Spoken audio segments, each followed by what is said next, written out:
रहे हैं बगैवा city team धमाका को।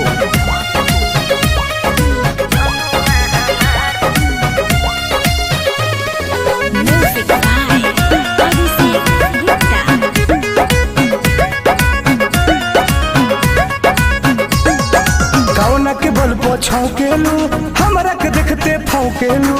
अच्छा बताओ तनी। अरे कौना के बल पो छौकेलू हमरा के देखते फौकेलू। टांग ल जाइब तोहरा के बनल हमर बाजार हो। सुना तोरा से बड़ रंगदार हो शेर नियन खूनखार हो जनुआ हमार बदमाशन के सरदार हो। तोरा से बड़ रंगदार हो शेर नियन खूनखार हो जनुआ हमार बदमाशन के सरदार हो। जनुआ हमार बदमाशन के सरदार हो।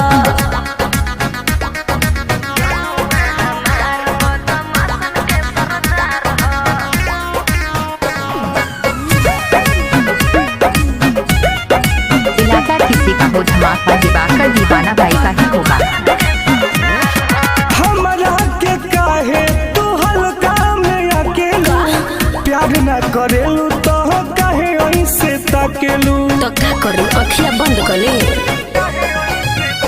अरे पगले औकात अपन देख हमरा पीछे बाड़े एक से बढ़ के एक।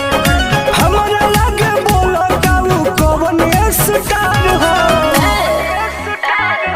तोरा से बड़ रंगदार हो शेर नियन खूनखार हो जनुआ हमार बदमाशन के सरदार हो। तोरा से बड़ रंगदार हो शेर नियन खूनखार हो जनुआ हमार बदमाशन के सरदार हो। जनुआ हमार बदमाशन के सरदार हो।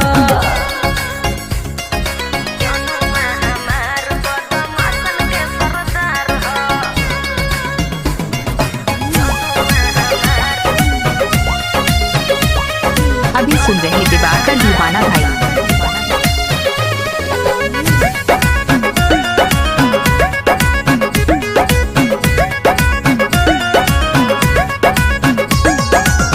चल जब गोली सोझा कवनो नया आई हमारा तोरा बीच में जे आई वो कटाई। रंगदारी मत देखाओ बुझला जानत नहीं थे आयरन सहबाज के गर्मी झर देले ऊनी मन रंग बाज के।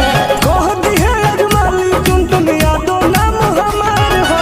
हम का करूं तोरा से बड़ रंगदार हो शेर नियन खूनखार हो जनुआ हमार बदमाशन के सरदार हो। तोरा से बड़ रंगदार हो शेर नियन खूनखार हो जनुआ हमार बदमाशन के सरदार हो।